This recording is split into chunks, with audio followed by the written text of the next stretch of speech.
A crystal glass shatters. A pregnant woman hits the marble floor. And the most feared man in Chicago stops breathing. Because the woman bleeding at his feet isn't a stranger.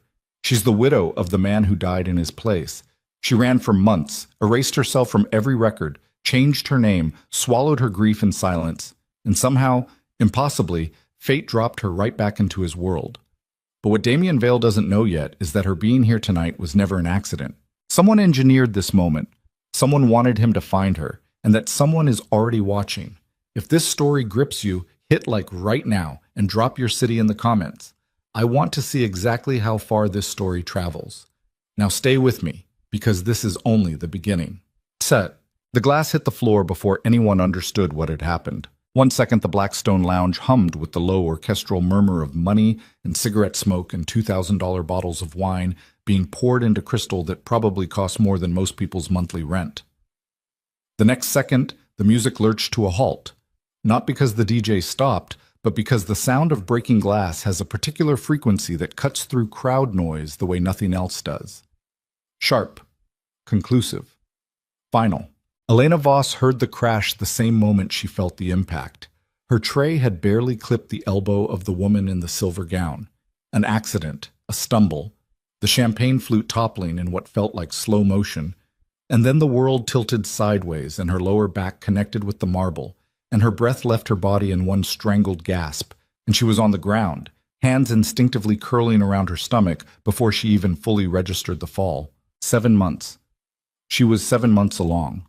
The first thing she felt was panic, the kind that comes from somewhere older than thought, somewhere the body has its own language.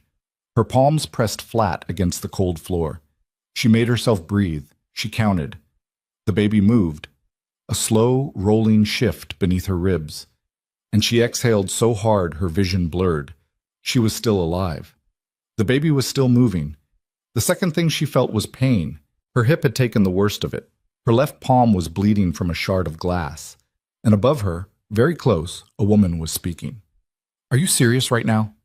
Not a question, a verdict. Elena looked up.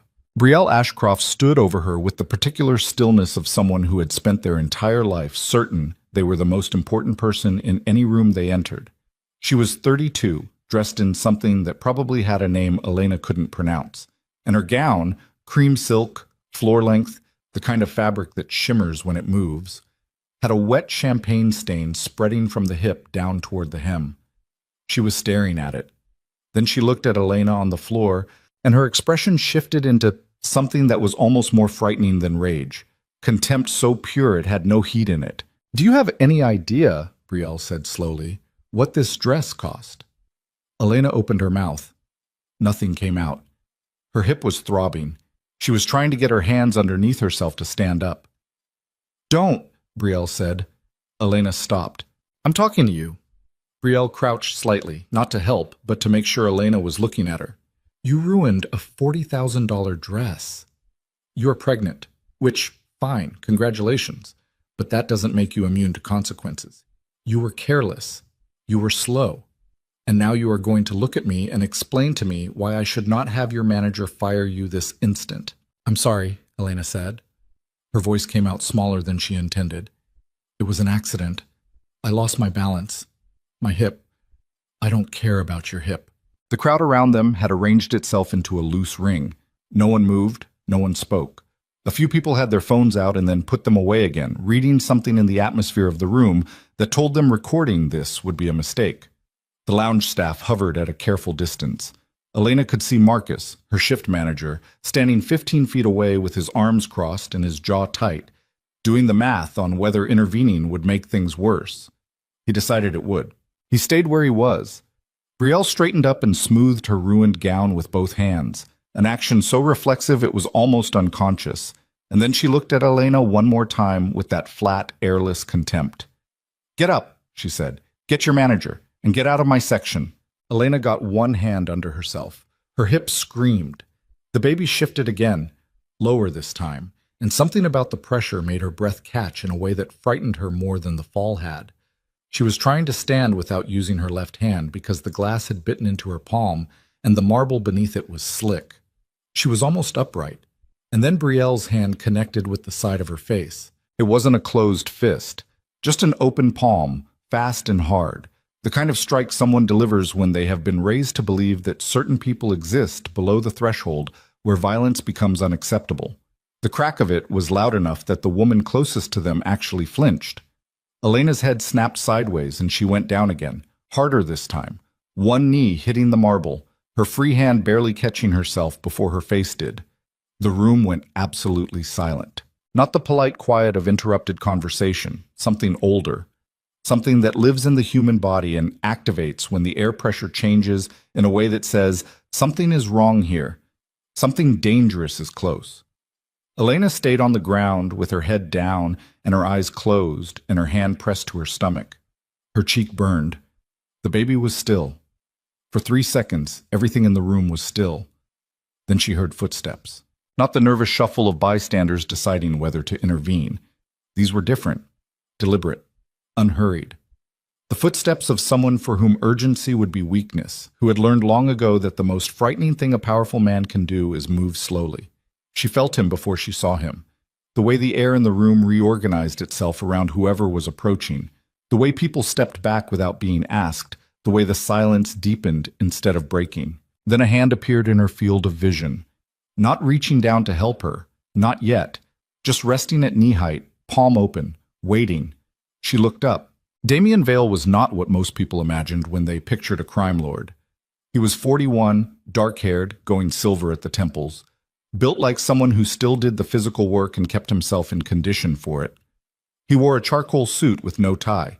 His face was the kind that had been handsome once in a simpler way and had grown into something more complicated. Sharp lines, a mouth that sat in a neutral expression that could mean anything.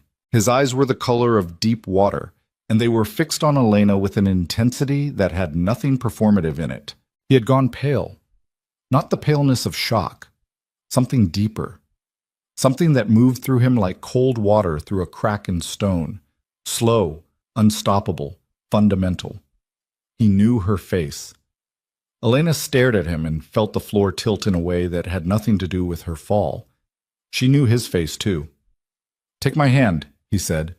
His voice was low, even, the kind of voice that has trained itself out of every register that might betray something. "I'm fine," she said, which was not true. Elena. Just her name.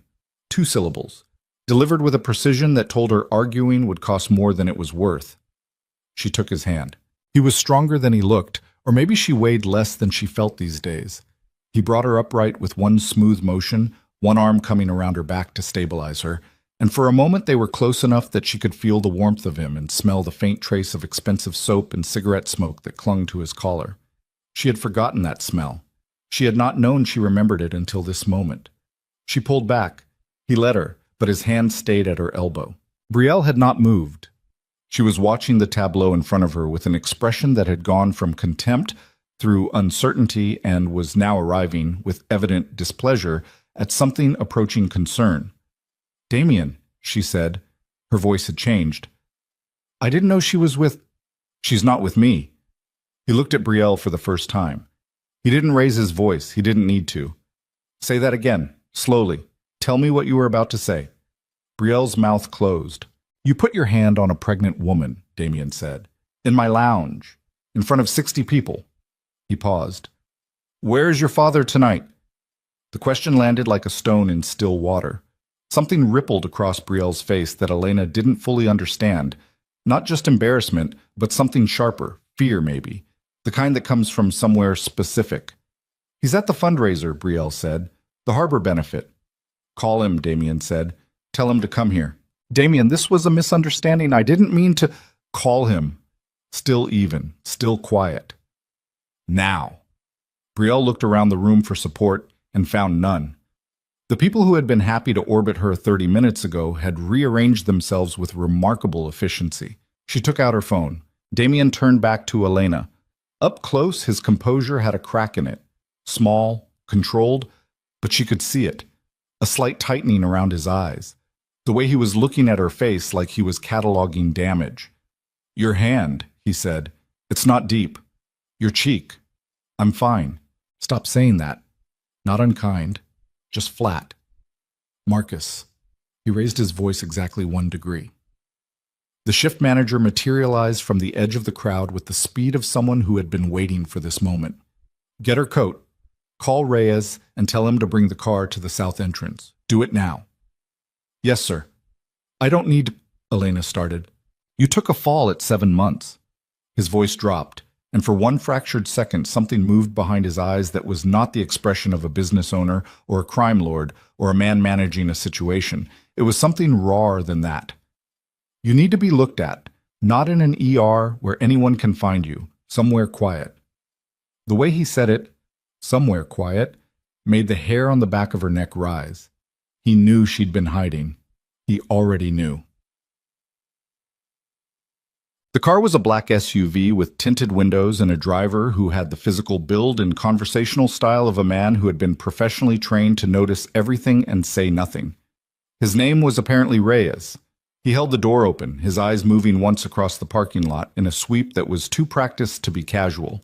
And then they were inside and the city was sliding past the windows in rivers of amber and white light, and Elena sat with her bleeding hand wrapped in the bar towel someone had pressed into it, and tried to remember how to think. Damien sat across from her, not beside her. Some calculation there, she thought, distance she had not asked for but that she understood, a gesture toward her comfort or toward his own restraint, or both. Neither of them spoke for 2 full minutes. You changed your name, he finally said. Yes. Elena Marsh. For 7 months. She looked at her hand. How long have you known? Tonight.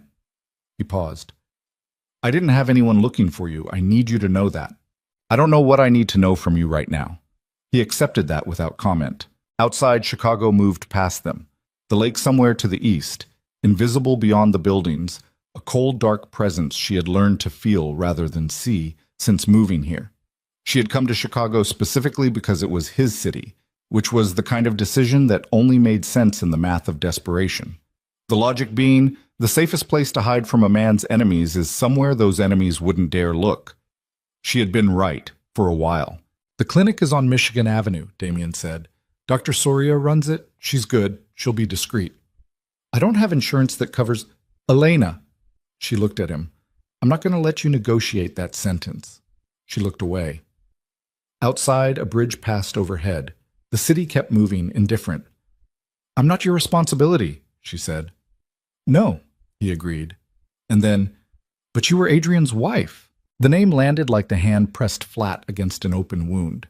She felt it in her sternum, felt it pull her forward slightly the way grief does when it catches you unprepared, and she pressed her good hand against her stomach and breathed through it. 7 months and 3 days, the baby shifted under her palm. Adrian Voss had been 29 years old when the car bomb killed him. He had been driving Damien's car, wearing a jacket that could have been mistaken for Damien's in the dark, on a route that had been leaked to exactly the right people. He had died at 11:47 p.m. on a Tuesday in March, on a bridge over the Chicago River, in a fire that took 3 hours to put out. Elena had been 14 weeks pregnant. She had identified what remained of her husband with his dental records. He saved my life, Damien said quietly. I know you know that, and I know you know what it cost. What I know, she said carefully, is that Adrian worked for you. He made choices that put him in that car. He made those choices because he loved you like a brother and because you were family to him, and I respected that. I understood it. But when he died, she stopped, started again. When he died, I needed to disappear from your world, not because of you, because of what your world is, because I had this. She pressed her hand harder against her stomach. I had this, and I needed it to be safe. Damien was quiet for a long time. Okay, he finally said. Okay? Okay, I hear you. He looked out the window. His jaw was tight. That doesn't mean you were safe. Dr. Soria was a compact, efficient woman in her 50s who met them in a private corridor and asked exactly 0 questions about why a heavily pregnant woman was arriving at midnight with a billionaire crime lord and a bleeding hand. She spoke to Elena in a calm, direct manner that immediately established that this interaction was between a doctor and her patient, and that any other parties present were welcome to wait outside. Damien waited outside. Elena watched him through the glass of the examination room door. He stood in the hallway with his hands in his pockets, his back to the wall, his eyes moving over the corridor in that same steady sweep she'd seen from Reyes earlier. She wondered if men like him ever fully stopped watching, if that vigilance ever turned off, or if it had simply become the natural state of a person who had spent 20 years with enemies. The ultrasound took 8 minutes. The baby was fine, measuring perfectly, heartbeat strong, positioned well. The wrist Dr. Soria had been more worried about than the hand proved to be only bruised. The cheek was already darkening into what would be a spectacular bruise by morning, but the skin hadn't broken. "You need to rest," Dr. Soria said, and her voice carried the particular weight of a woman who knows the person she's speaking to will not fully comply. "Your blood pressure is slightly elevated. Not dangerous, but worth monitoring. I'll send the results to your OB." "I don't have an OB." Dr. Soria's expression did not change. "You do now. I'll have my office contact you in the morning." Elena dressed slowly and went back into the hallway. Damien looked at her, then at Dr. Soria. A question passed between them in a glance that excluded Elena entirely, a language of long familiarity, and Dr. Soria gave a minimal nod that Elena interpreted as, "She's fine." He exhaled once. Something in his shoulders released, fractionally, by an amount most people probably wouldn't have noticed. Elena noticed. "Baby's okay?" he said. "Baby's okay." He nodded. Then he turned to lead the way back toward the exit, and Elena followed him.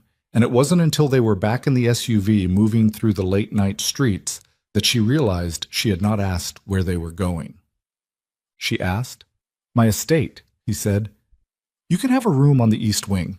You won't have to see me if you don't want to. I have people there around the clock. It's the safest—" "Damien," she kept her voice level, "I'm not going to your house. Your apartment is on the market." He said it calmly. "Your landlord filed an eviction notice 6 weeks ago for non-payment. You've been staying at the Hargrove Residential Hotel on Walker since the 1st of the month. Room 412. Your coworker Sophia has been covering your shifts when the hip pain gets bad enough that you can't stand for 4 hours. You have, I'm estimating based on what I know about those shifts, maybe 3 weeks of savings left before you can't make rent." The silence in the car was absolute. "You said you weren't looking for me," Elena said. "I wasn't." He was still looking straight ahead. "My people monitor certain areas of Chicago as a matter of course. When I recognized you tonight, I made some calls during the drive here. I'm sorry. I needed to understand what I was dealing with." "I'm not something for you to deal with." "No, you're not." He finally looked at her. "You're someone I failed, and I'm trying to fix that." "You didn't—" "Your apartment rent was raised 4 times in 6 months," he said. The evenness of his voice was gone now, replaced by something quieter and harder.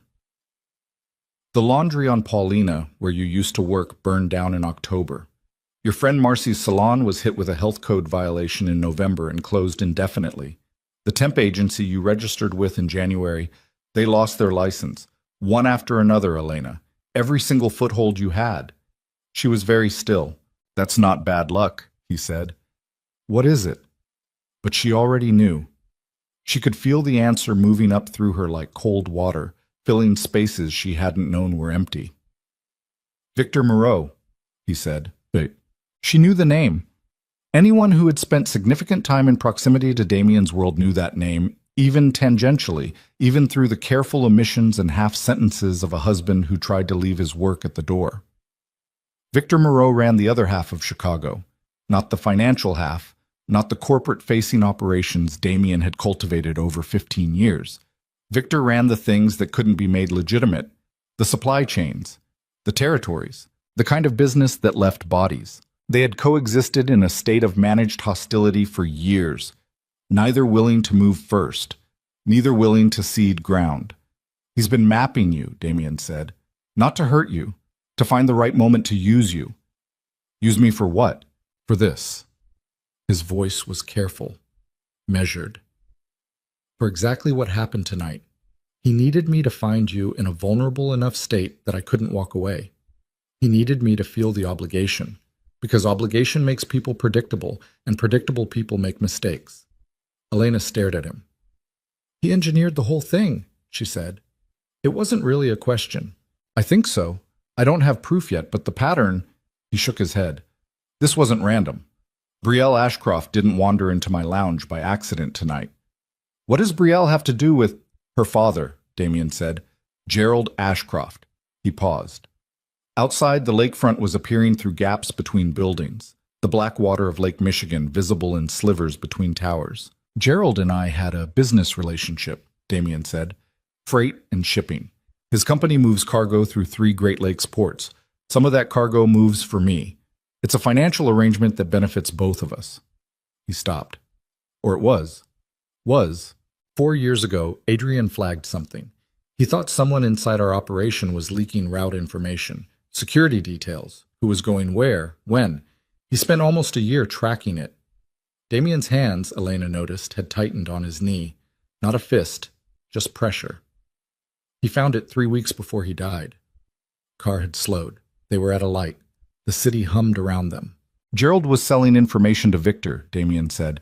Shipping schedules, security routes, the kind of thing that, if you wanted to build a bomb and put it under the right car, you'd need.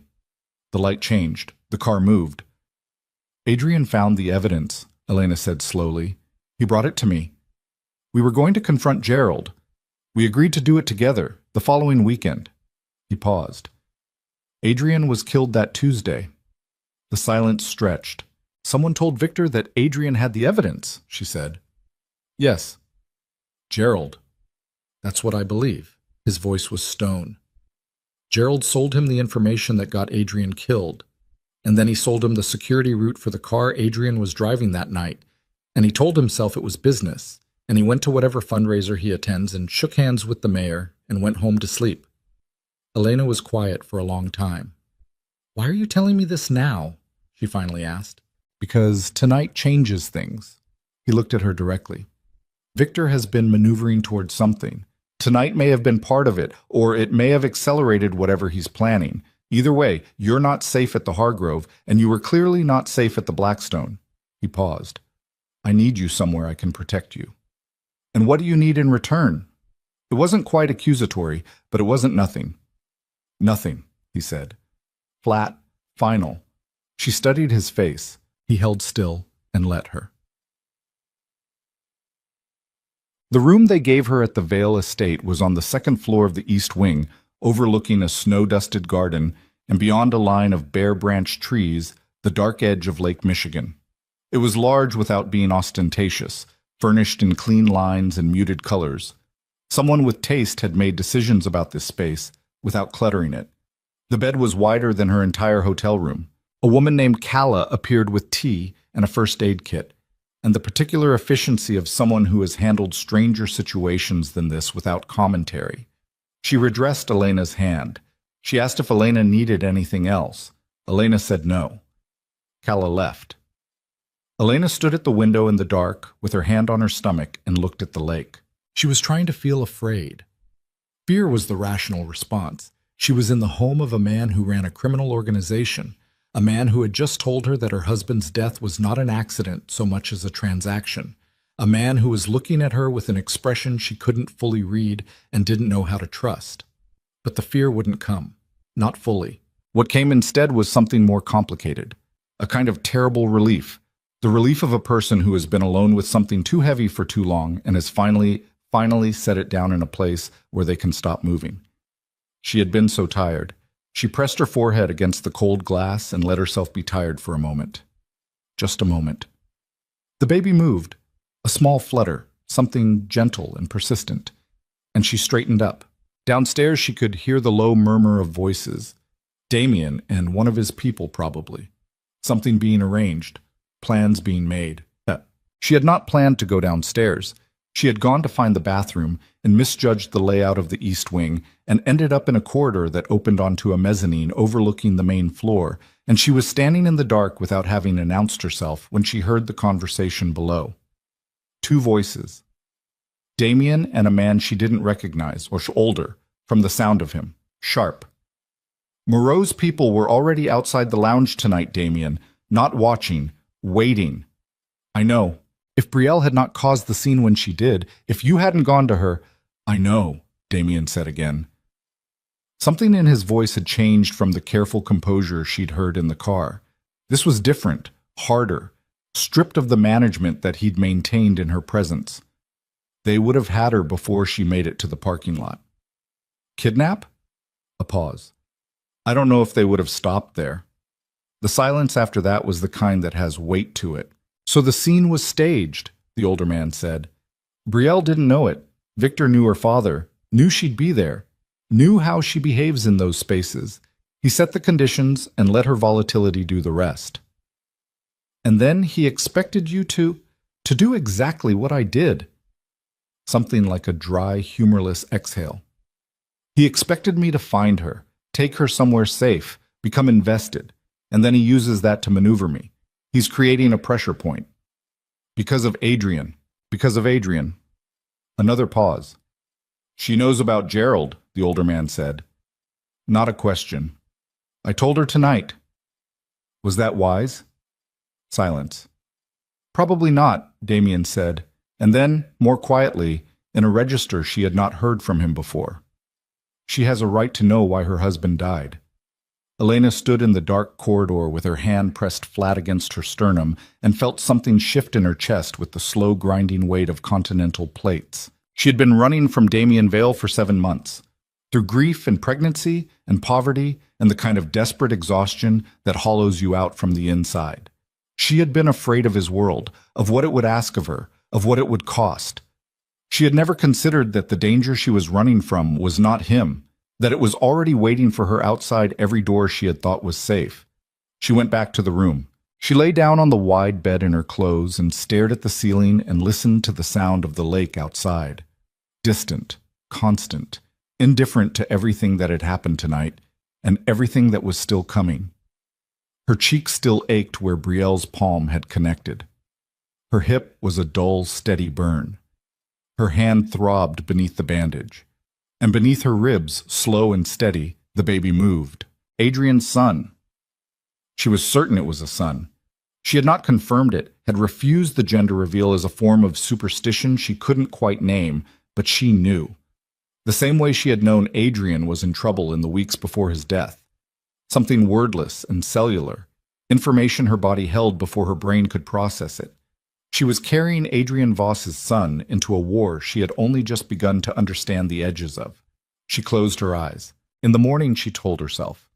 In the morning, she would decide what to do, whether to stay, whether to trust, whether this estate and this man and his careful distance and his two knowing eyes represented sanctuary or the deepest danger she had ever walked into. She told herself she would decide in the morning. She was asleep in 4 minutes. What woke her was not a sound from inside the house. It was the absence of sound. A sudden, complete stillness that pressed against the windows and made the hair on her arms rise before she had any idea why. She sat up. The room was dark. The clock on the bedside table read 3:17 a.m. The lake outside the windows was invisible. The garden was invisible. There was a light moving through the trees, not steady. Intermittent. The kind of light a person makes when they're trying not to be seen, moving through dark space with a small device, and the trees are not quite thick enough. Elena sat very still and watched the light move.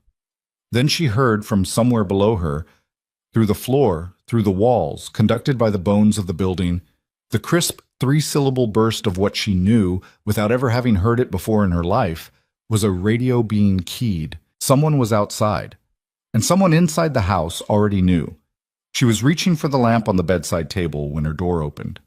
Damien stood in the doorway with his jacket off and a phone in his hand, and the particular expression of a man who has just done the math and doesn't like the sum.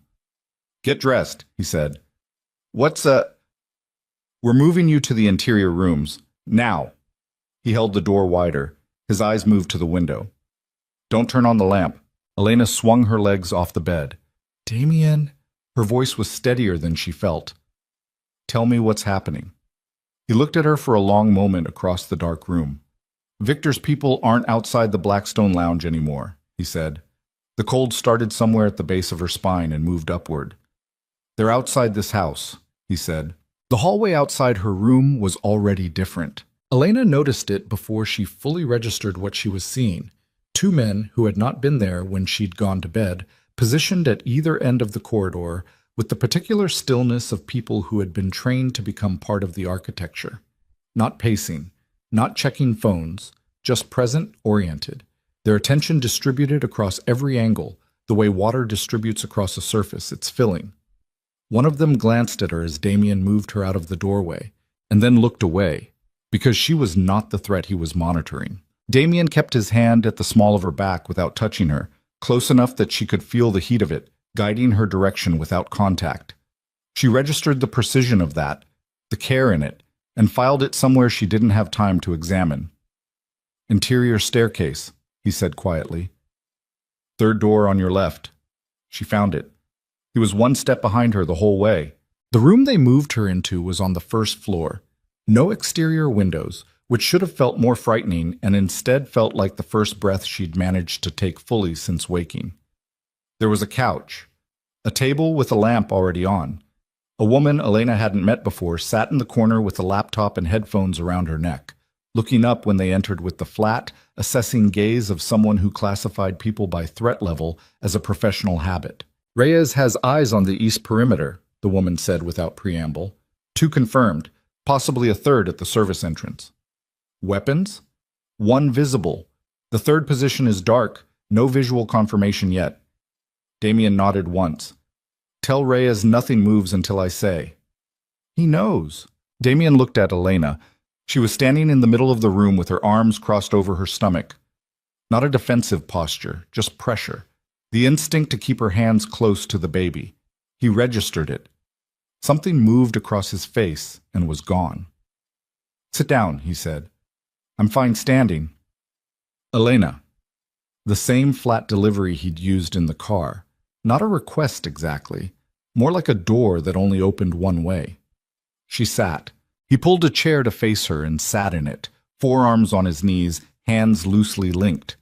The controlled posture of a man managing the distance between what he was feeling and what he was showing. "They're not here to breach," he said. "This is surveillance. Victor wants to know what I'm doing with you." "You sound confident about that." If they were here to breach, they'd have done it before 3 a.m., and they would have used more than 3 people. He said it without heat, factual. "This is reconnaissance. He wants to see if I move you, where I put you, whether I care enough to reorganize around you." "Whether you do." He met her eyes. "Yes." The words sat between them. The woman in the corner, Damien had called her Torres at some point, Elena caught the name, was murmuring something into a radio headset, tracking something on the laptop screen with one finger. The room hummed with the specific frequency of controlled alertness, of people doing their jobs under conditions designed to produce panic, choosing not to panic.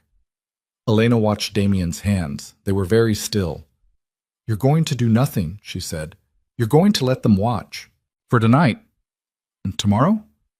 "Tomorrow I know more than I know now." He unlinked his hands and sat back.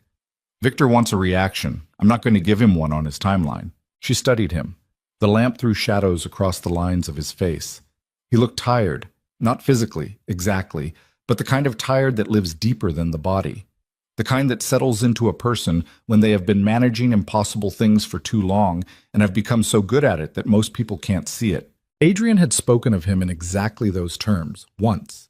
In the second year of their marriage, on a night when Adrian had come home late and sat at the kitchen table with his jacket on and his hands flat against the surface, and she had not asked what happened. He had said, without being asked, "Damien carries things nobody should have to carry alone. And he never lets you help him."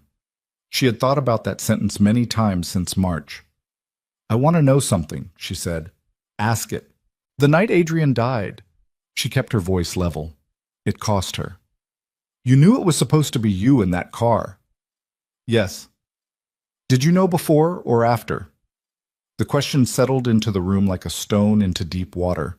Torres had gone very still at her corner, though her eyes stayed on the laptop. "After," Damien said. "How long after?" 40 minutes. His jaw was tight. "I was supposed to be at a meeting. Adrian offered to take the car because he knew I was running late, and he thought he could clear the route faster." He paused. "I said yes." She looked at him. "I said yes," he said again. Not louder, just more deliberate. The act of a man making himself repeat something he has already said to himself 10,000 times in the dark. And then 35 minutes later my phone rang. The silence was long enough to become its own thing. I've thought about that yes every single day, he said, if you want to know that. If it matters. It doesn't change anything, she said. No. But it matters. She heard herself say it, hadn't fully decided to. It matters that you carry it. Something shifted behind his eyes. Not gratitude exactly. More like the expression of a person who has been underwater and has just broken the surface and isn't quite sure yet if they're allowed to breathe. Then Torres said, "Movement on the east perimeter," and the moment closed like a door. The movement turned out to be nothing, or rather, it was Victor's people pulling back, which was either a good sign or a sign that they'd gotten what they came for and were done. Reyes reported it at 4:40 a.m. Damien acknowledged it, spoke briefly with someone on the phone in a low voice Elena couldn't fully follow, and then the level of tension in the house shifted down one register. Still present, still coiled, but no longer at the edge of action. Torres stayed at her post. Damien came back to the room and looked at Elena on the couch. "You should sleep," he said.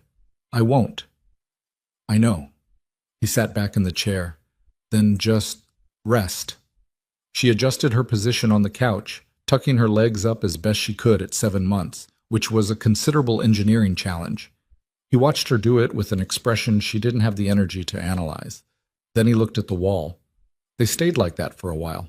"Tell me about Adrian," he said finally. His voice was different, quieter, less structured. Before. Tell me something I don't know." She thought about it. "He used to cook on Sunday mornings," she said. "He was terrible at it.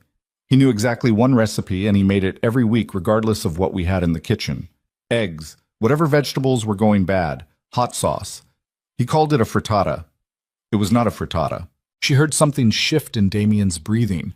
Not a laugh exactly, something that wanted to be. "He told me he could cook," Damien said. "He told everyone he could cook." She paused. "He was good at convincing people of things he believed about himself." "He was the best liar I ever met," Damien said, and the fondness in it was so unguarded that it stopped her.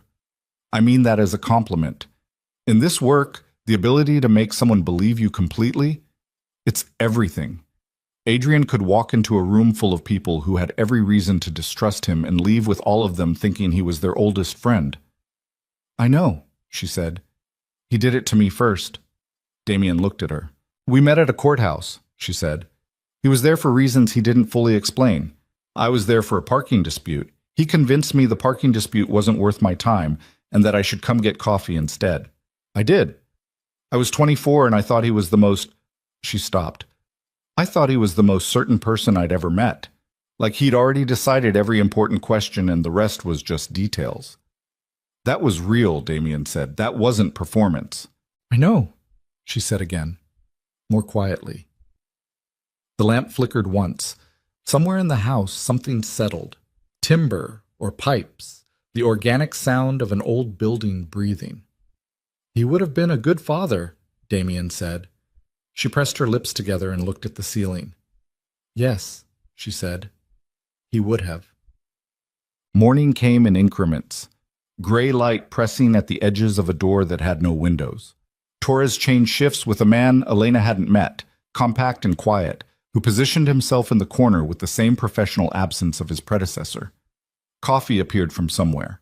Real coffee, not the institutional kind, and Elena drank it slowly with both hands wrapped around the cup and thought about the shape of the day ahead. At 7, Damien's phone rang. He answered it in this corridor. She could hear the sound of his voice, but not the words. The call lasted 4 minutes. When he came back in, his face had changed. Not dramatically. A degree of stillness that hadn't been there before. The kind that meant something had been confirmed that he had been hoping to disprove. "What?" she said. He sat down. "Gerald Ashcroft called me this morning," he said. She waited. "He wants a meeting." Damien turned the phone over in his hand once, twice. He said he's prepared to— His word was, make amends. "Amends," she said flatly. "He said he's been carrying information about Victor, about the arrangement. He says he wants to come in and give it to me in person." "And you believe him?" Damien looked at her directly. "No." "Then why are you telling me?" "Because his call this morning came 30 minutes after Victor's people left my perimeter." He set the phone on the table. That's not a coincidence. Elena worked through it. It wasn't difficult to follow. The logic was ugly but clean. Victor pulls his surveillance team back, which signals something to Gerald, and Gerald calls Damien immediately after, and the timing is either a warning or a setup dressed as one. Victor wants Gerald to come here, she said.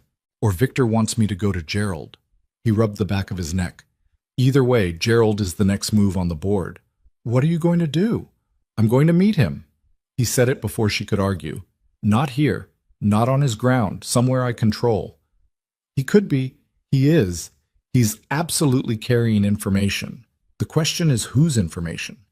Whether what he brings me is what Victor wants me to have. She stared at him. You're going to let Victor feed you false intel through Gerald to see what he wants you to believe. He looked at her with a kind of measured attention she found difficult to read. Adrian said you were smart, he finally said. Adrian said I was terrifying, she said. There's a difference. The corner of his mouth moved, almost. Both, he said. Gerald Ashcroft arrived at noon. Not at the estate. Damien was precise about that. The meeting happened at a building on South Michigan that belonged, through 3 layers of corporate structure, to one of Damien's legitimate holdings. A conference room on the 14th floor. Spare, clean, the kind of space designed to strip a meeting down to its essential elements. 2 parties, a table, whatever is said between them. Elena was not there. She was told she was not there for her own safety, which she accepted because it was probably true. She was also not there because, she suspected, Damien understood that her presence in the same room as Gerald Ashcroft would introduce variables he couldn't manage. She found she didn't mind the logic. She found out what happened through Reyes, who told her in the flat, edited manner of someone providing a situation report. Facts, sequence, outcome, nothing speculative. Gerald had come in looking like a man who had not slept. He was 61, silver-haired, the kind of physical presence that read as authority even when the authority was clearly crumbling. He sat across from Damien and he put a folder on the table, and for 3 minutes he talked about regret in the language of men who are good at sounding like they're confessing without actually accepting consequence. Damien let him finish. Then Damien asked him one question. Reyes said he didn't know what the question was, that Damien had asked him to step out for that part. What he knew was what happened after. Gerald had gone pale enough that Reyes, through the glass, had briefly wondered if he was having a cardiac event. And then Gerald had talked for 45 minutes without stopping. Elena was sitting in the interior room with her hands flat on her knees when Damien came back to the estate at 2 in the afternoon. He walked in and looked at her and set his jacket over the back of a chair and sat down and was quiet for a moment. The car bombing, he said. Yes. Gerald confirmed it, all of it, the route information. The timing, what he gave Victor and what he received in exchange. He paused. He also told me something I didn't know. She waited. Victor didn't order the bomb for me that night, Damien said. Something careful had entered his voice. He ordered it for Adrian. The room was very still. Adrian's evidence, Damien said. Victor knew he had it. Victor knew I would act on it once Adrian brought it to me, so he didn't try to stop me. He tried to stop Adrian. He needed the evidence buried and Adrian gone before the meeting could happen. Elena heard herself breathing, heard the thin, deliberate sound of it. The car was meant for Adrian, she said. Yes. He wasn't collateral. The word felt wrong in her mouth. Inadequate. Victor specifically targeted him. The leaked route, the timing, all of it. It was designed for Adrian, not me. He held her gaze. I was never the intended target. I've spent a year believing I was the reason Adrian died, and I was wrong. She stood up. She didn't know why. The body sometimes moves before the mind catches up, does things that are about needing space, needing air, needing something to do with the physical self, while the interior world is rearranging itself with the slow, grinding finality of tectonic plates. She walked to the far wall, put her hand against it, breathed. Adrian had found the evidence. Adrian had gone to Damien. Adrian had been killed not because he was in the wrong place, not because of a mistake of timing or a jacket left in a car, but because Victor Moreau had looked at him and calculated that he was the one who needed to disappear. Her husband had been murdered for knowing the truth. Elena, Damien's voice behind her. Not close. He'd stayed in his chair, giving her the space to have this somewhere he couldn't see her face. She appreciated that more than she could have explained. Okay, she said. Her voice was steady. She willed it to be steady, and it obeyed. Okay. Gerald's confession is recorded. Full disclosure. I have his voice on it admitting the root leak, the information sale, and his knowledge of the target. He paused. It's not the kind of evidence that goes to a police station. No, she said. I know. But it's leverage, and it tells me everything I need to know about where Victor is vulnerable. She turned around. He was watching her with an expression she had not seen on him before. Not the careful management, not the calibrated composure. Something underneath all of that, something that had been held in place for a long time by sheer disciplined force and was pressing against the surface now. There's something else Gerald told me, Damien said. His voice had changed again, back to that stripped, quieter register. Victor's next move isn't about me, he said. It's about you. She felt it, in the base of her spine, in the place where the cold had started the night before. Gerald didn't know the details, Damien said, but Victor had a conversation with someone in Gerald's presence 2 weeks ago. About Elena Marsh, about the baby. He stopped. About what would happen to Adrian Voss's son if Damien Vale became distracted. The word landed with the precision of something thrown with intention. She pressed her hand against her stomach. He's not going to touch you, Damien said. The quietness in his voice had an edge in it now. Not rage exactly, something past rage. Something that had burned long enough to become something harder and colder and more permanent. I need you to hear that, not as a reassurance, as a fact. She looked at him. He was sitting very still, hands loose on the table, and his eyes were on her with an intensity that had nothing managed in it anymore. No performance, no calibration, just the direct, unmediated thing, whatever it was, that had been there since he'd knelt beside her on the marble floor of the Blackstone lounge and gone pale at the sight of her face. She had known, on some level, since the car. Since the way he said Adrian's name, since the way his shoulders had released by a fraction when Dr. Soria told him the baby was fine. She had not wanted to know it. She looked at him now and knew it anyway. You loved him, she said. Adrian. Yes. And you? She stopped, started again. For how long? The question was not fully formed. He understood it anyway. Long enough that it doesn't matter when it started, he said. Long enough that it's not something I'm going to say out loud right now, in this room, with everything that's happening, because you deserve better than that. She looked at the wall, the lamp, the table, the coffee cup she'd been holding for an hour. She looked back at him. Victor is going to move, she said. Yes. Soon, within the week, maybe less. Gerald's meeting with me will get back to him. He'll know the position is shifting. He waited. I need to ask you something, and I need you to answer it honestly. Ask. Can you stay?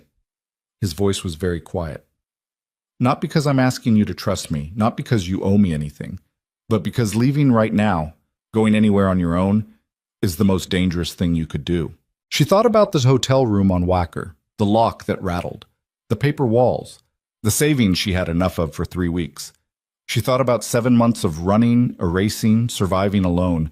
She thought about a light moving through dark trees. I'm not going anywhere, she said. Something in his face changed. Relief, maybe. Or something that didn't have a clean name. There's one more thing, he said. His voice had changed again.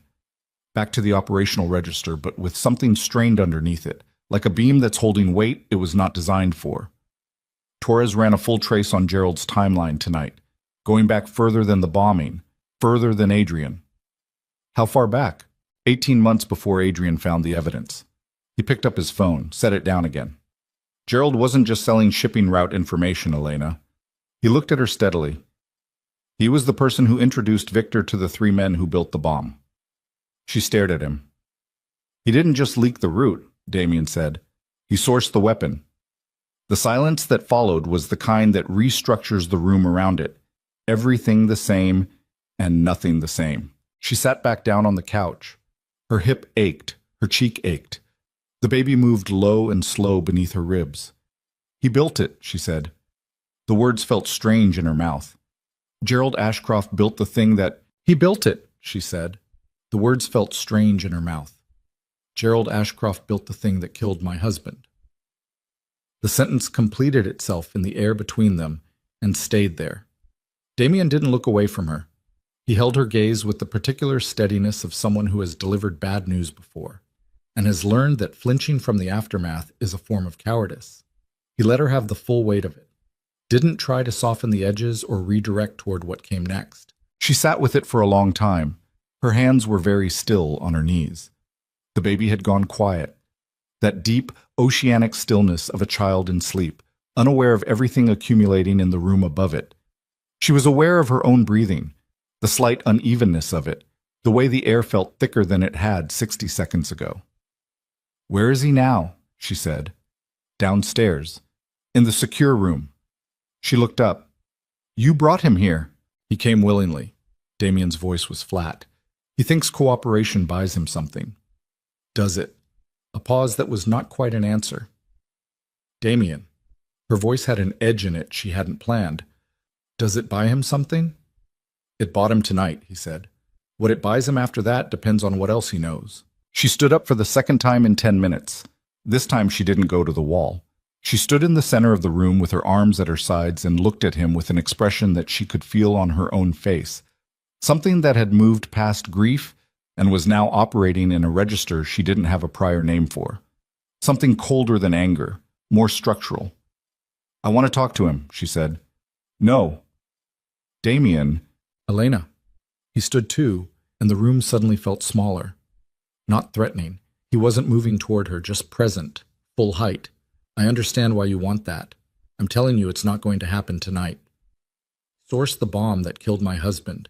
He sat across from you this morning and used the word amends. He is in this building right now, and you are telling me." "I'm telling you that you are 7 months pregnant, you took a fall last night, your blood pressure was elevated 6 hours ago, and Gerald Ashcroft is not going anywhere." His voice had not risen. It was the evenness of it that she found hardest to argue against. Not authority exactly, but something more difficult. The voice of someone who is right for the wrong reasons. "When this is over, when it's safe, whatever you need to say to him, I will make sure you have the chance. But not tonight." She looked at him for a long moment. Then she sat back down. Not because he was right exactly, because her hip was screaming and her hands had begun to shake in a way she didn't want him to see. She did not sleep again. She lay on the couch in the interior room with the lamp on low and listened to the building around her. The periodic murmur of voices from down the hall, Rhea's on the radio twice. The sound of footsteps that moved with purpose rather than restlessness. The house was awake. Whatever machinery Damien operated, it was running. At some point before dawn, Torres appeared in the doorway with a phone. "He needs you to hear something," she said. Elena took the phone. It was a recording, audio only, the quality thin but clear, the kind of capture made from a device in a room, ambient, capturing everything including the sound of a chair shifting and the distant noise of traffic far below. She recognized Gerald Ashcroft's voice within the first 10 seconds. The cadence of it, the particular register of a man accustomed to rooms that listened to him. He was speaking to someone. Not Damien, someone else. The call must have happened after the meeting, after Gerald had returned to wherever he was staying. She pressed the phone harder against her ear. Gerald said, "He took it well. Better than I expected." A voice on the other end, distorted and unrecognizable. "What did you give him?" "Everything we discussed. The route information, the timing, the sourcing detail." A pause. "He recorded it. I made sure he knew I knew that." "And the woman?" Elena stopped breathing. "He has her at the estate," Gerald said. "East Wing, from what I could tell from Brielle's description last night. He's moved security, reorganized his perimeter team. He's deeply invested." Another pause. "More than I expected, honestly. Victor was right about that." "When does it move?" 3 days. Maybe 2. If Damien responds the way Victor thinks he will. Gerald's voice shifted. Something almost like discomfort in it. Not quite conscience, more like the sound of a man who has done something he prefers not to examine too closely. "The woman shouldn't be there when it happens. Tell Victor that. She's irrelevant at this point. Whatever he's planning for her, That's not your concern. I'm making it my concern. Gerald's voice sharpened. The child is Adrian Voss's. Victor knows that. There's no value in... Gerald. The distorted voice went flat. You sourced the material. You provided the route. You made the call this morning. You are not in a position to negotiate what happens to who. Silence. 3 days, the voice said. Be ready to move when I contact you. The call ended. Elena lowered the phone. Torres was watching her from the doorway with the careful neutrality of someone who has delivered bad news before and is waiting to see how the recipient processes it. Gerald's confession this afternoon, Elena said. Her voice was remarkably steady. She noted that with a kind of distant curiosity. It was staged. Yes. Victor told him what to confess, what to give Damien, what to make him believe. We think so. To maneuver Damien into a specific response. She was working it out as she spoke, the pieces assembling with a terrible mechanical logic. Gerald comes in, gives up just enough. The bombing, the route, the sourcing, enough to make Damien feel like he's winning, like the picture is complete. And Damien spends the next 72 hours organizing his response to information that Victor designed for him. Torres said nothing, which was its own answer. Elena looked at the phone in her hand. Where's Damien? Conference room. He's been there since... Take me to him. Was. He was standing at the window when she came in, phone to his ear, and he turned when the door opened and held up one finger. The gesture of a man in the middle of something that can't be interrupted. She sat down and waited. The city below was moving into the gray pre-dawn traffic of a Thursday, indifferent and enormous, and he stood silhouetted against it while he finished the call with clipped, directed instructions to whoever was on the other end. Names she didn't know, addresses she didn't recognize, deadlines she couldn't evaluate. He hung up, looked at her, read her face. You heard the recording, he said. Yes. He pulled out the chair across from her and sat down, and she saw it then. The things she hadn't seen clearly before, because he'd been managing it carefully, and she'd been too consumed by her own situation to look hard enough. He was tired. Not the managed exhaustion she'd read last night. Genuinely, structurally tired. The kind that shows in the quality of stillness rather than in fidgeting. The way a person sits when they are conserving something they're running low on. You already knew, she said. He was quiet for a moment. Then, I suspected it when Gerald's call came in this morning. The timing was too clean. He folded his hands on the table. The recording confirmed it. When did you get the recording? 2 hours before Torres brought you the phone. She stared at him. You let me sleep, she said. You let me sleep for 2 hours knowing that Gerald's entire confession was fed to you by Victor Moreau. Her voice did not rise. It went the other direction. Down, flatter, the specific register of a person controlling something that wants very badly to become something else. You made a decision about what I needed to know and when. Yes. He held her gaze. I did. Don't do that again. Elena, I'm not asking. She leaned forward slightly. I am carrying Adrian's child in your house in the middle of whatever this is. Do not manage what I know. Do not decide for me. She paused. I've had enough of that from the world. I won't have it from you. The silence was long. Okay, he said finally. Okay. I'm sorry. She sat back, accepted that. So Victor designed the confession, she said.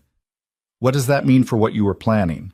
It means everything I've set in motion in the last 12 hours is based on information Victor wanted me to have.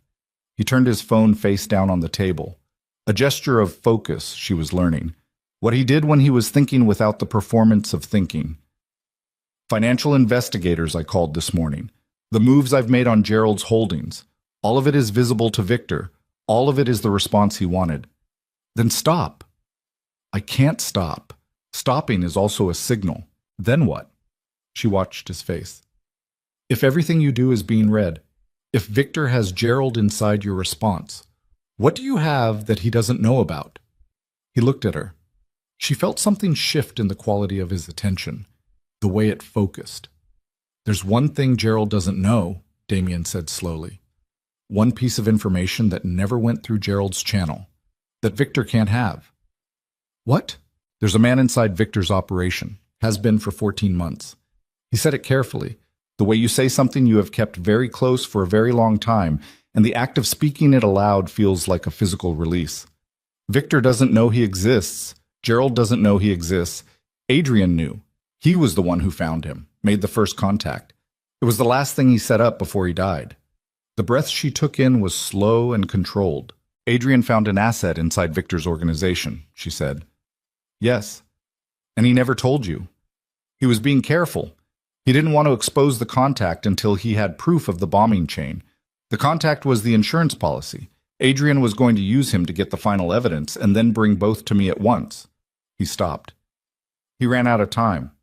How do you know about him then? Adrian left a file. Damien's voice was very even. Not in any system. Physical.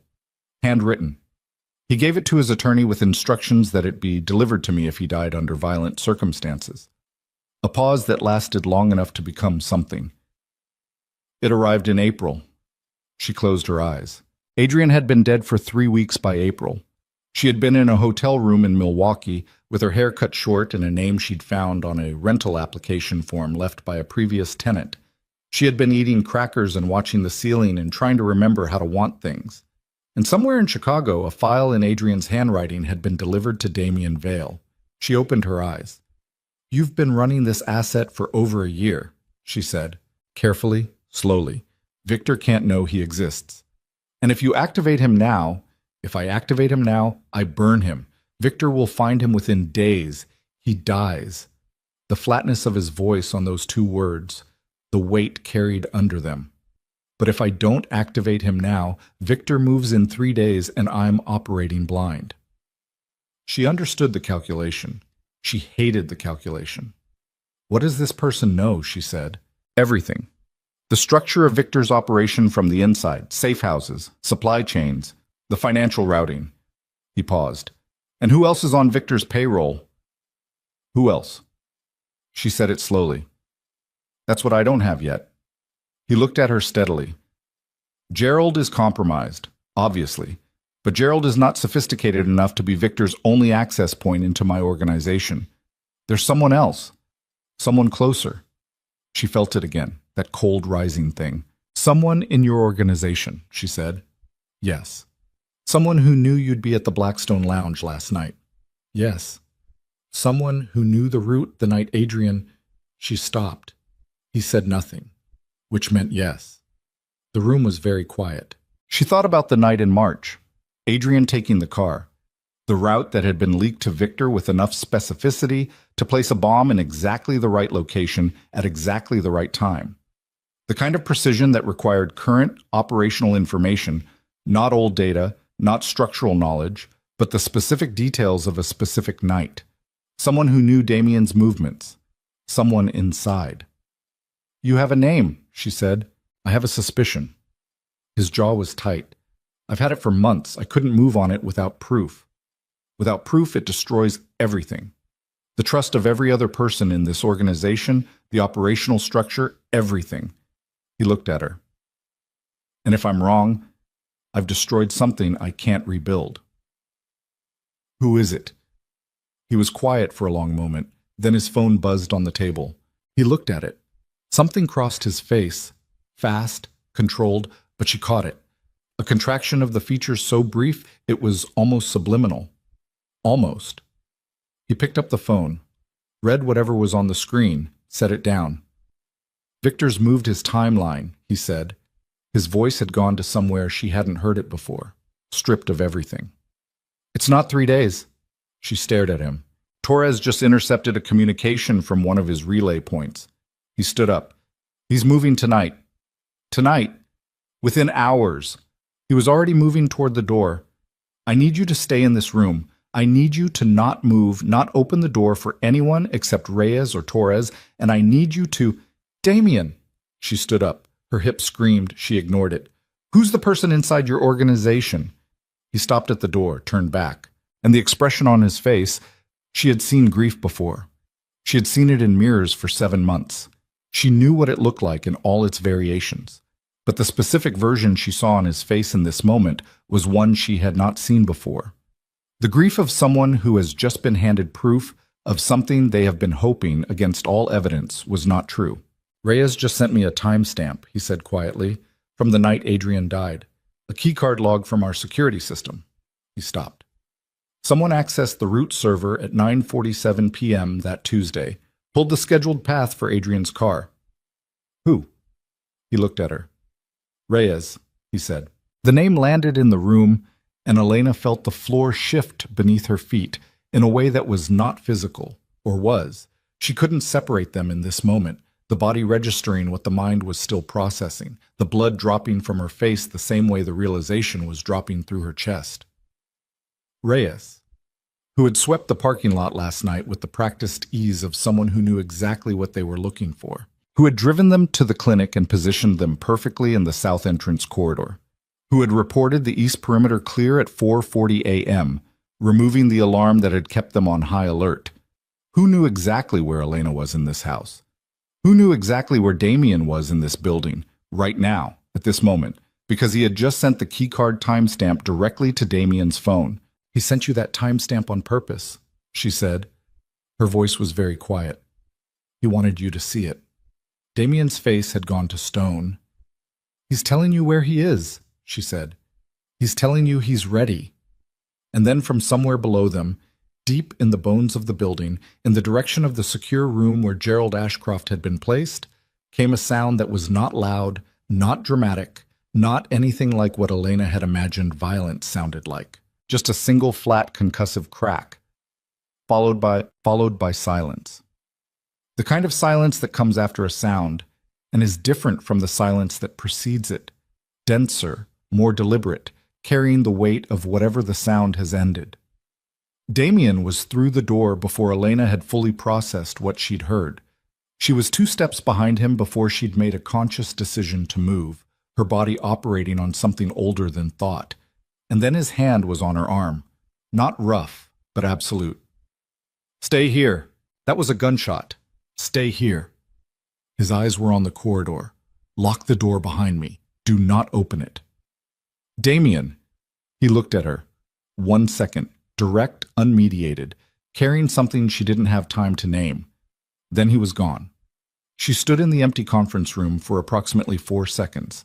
Then she looked at the table, at the chair, at the phone he'd left face down on the surface when he stood up, and she picked it up, and she followed him. But the corridor outside was different from what it had been an hour ago. She registered the differences in the way the body registers threat before the mind catches up. The absence of the 2 men who had been positioned at the stairwell entrance, the emergency lighting that had replaced the overhead fluorescents, the faint smell of something chemical and sharp that she couldn't name but that made the inside of her nose contract. She moved along the wall, one hand trailing the surface, her hip a constant burning complaint that she was distributing weight away from without fully being able to. Below her, somewhere in the structure of the building, she could hear movement, fast, multiple sources, the kind of movement that doesn't announce itself.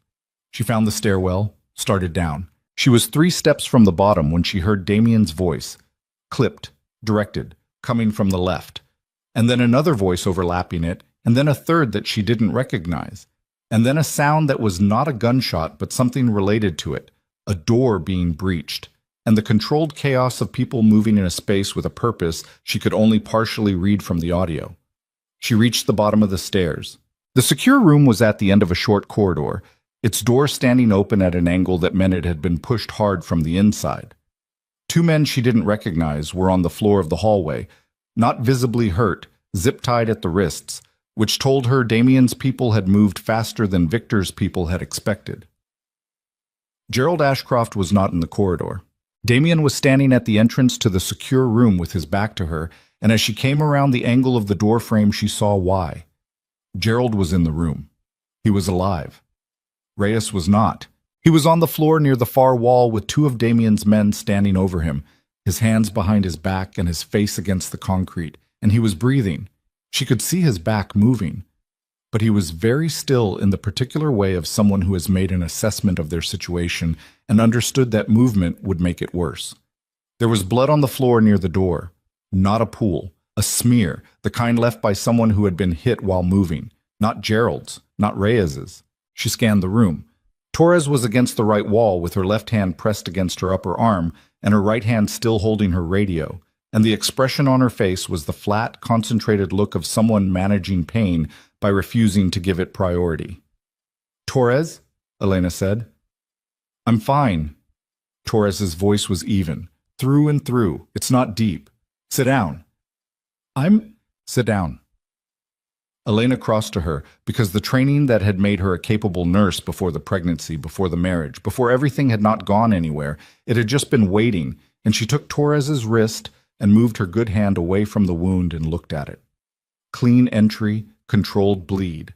Not arterial. Torres was right. Not deep, not immediately dangerous, but it needed pressure and it needed it now. Elena pressed Torres's hand back over it. "Hold that. Hard. I mean hard. I know how to—" "Hold it." Torres held it. Elena straightened up. Damien had not moved from the center of the room.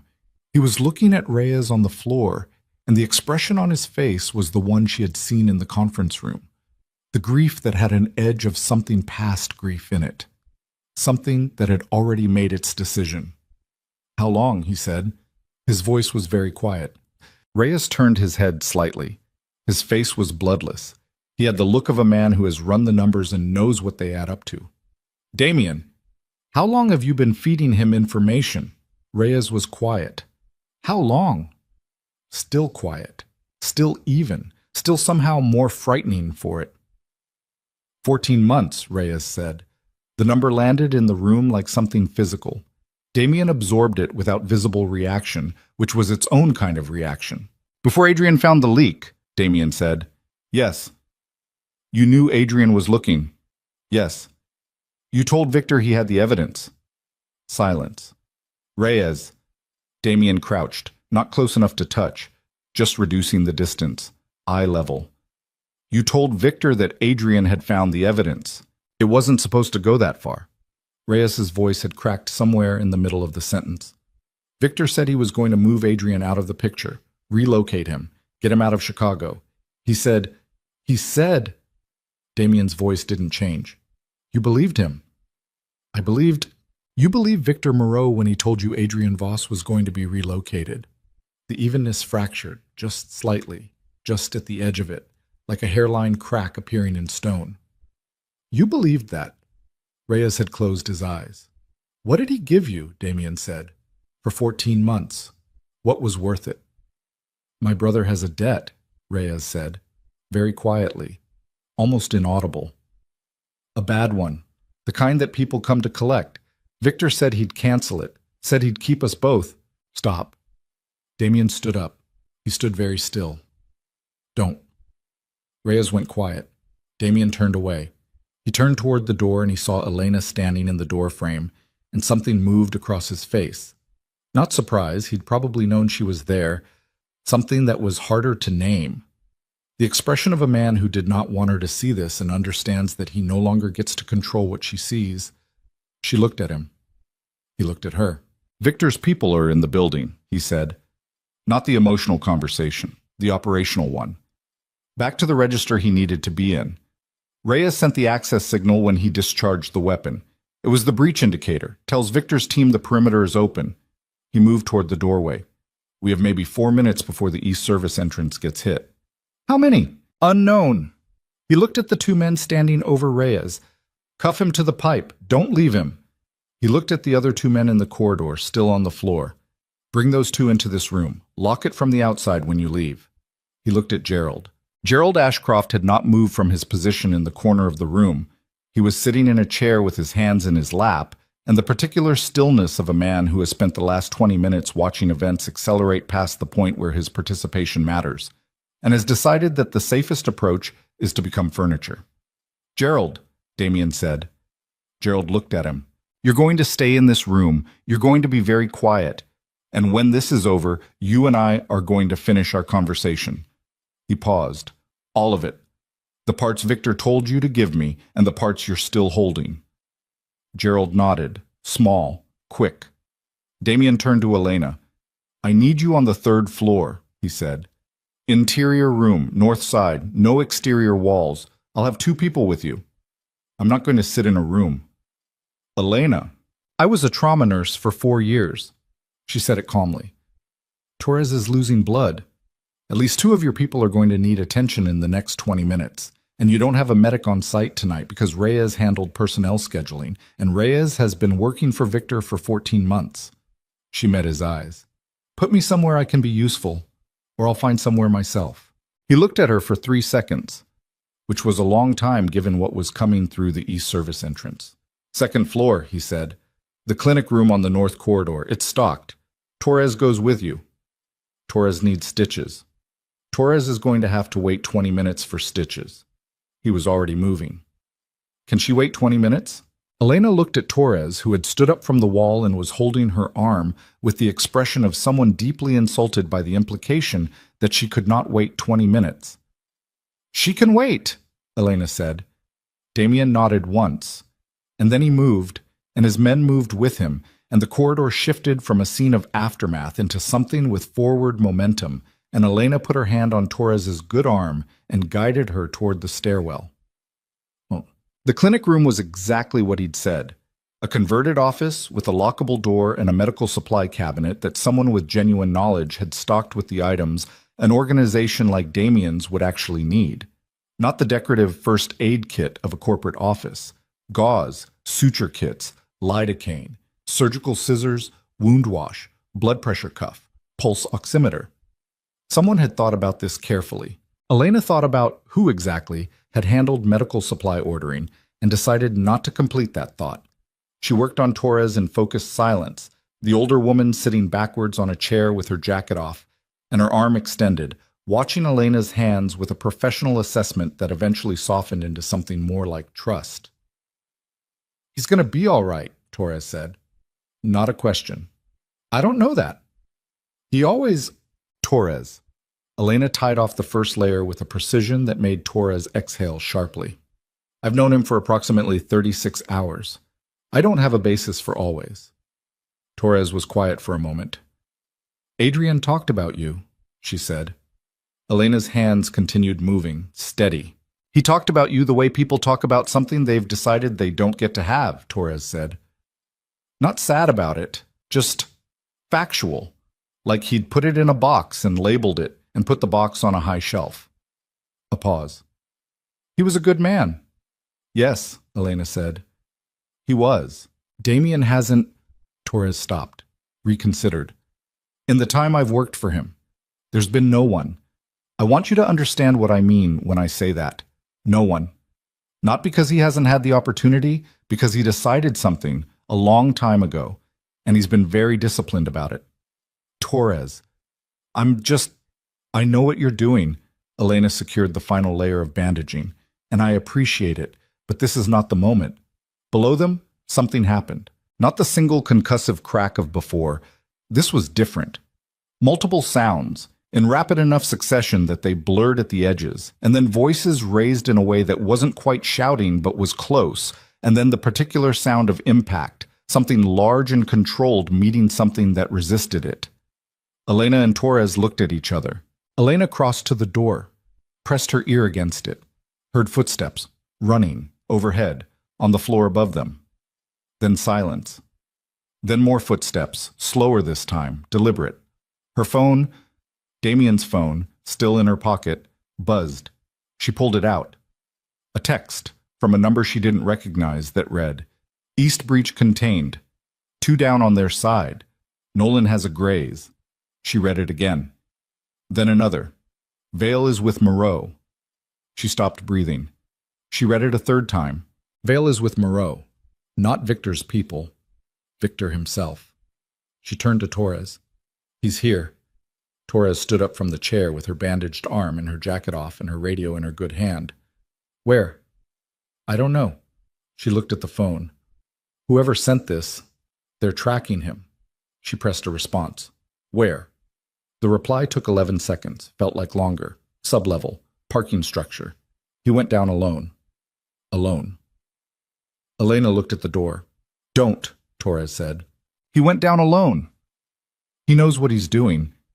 Victor moved his timeline. He came here himself, tonight, which means this was never about a breach. It was never about grabbing me or taking out the perimeter. She was already putting on her shoes, which she had removed when she sat down, moving with the economy of someone who has made a decision and is now executing. This was about getting Damien in a room with him. One-on-one, Victor wanted to meet him.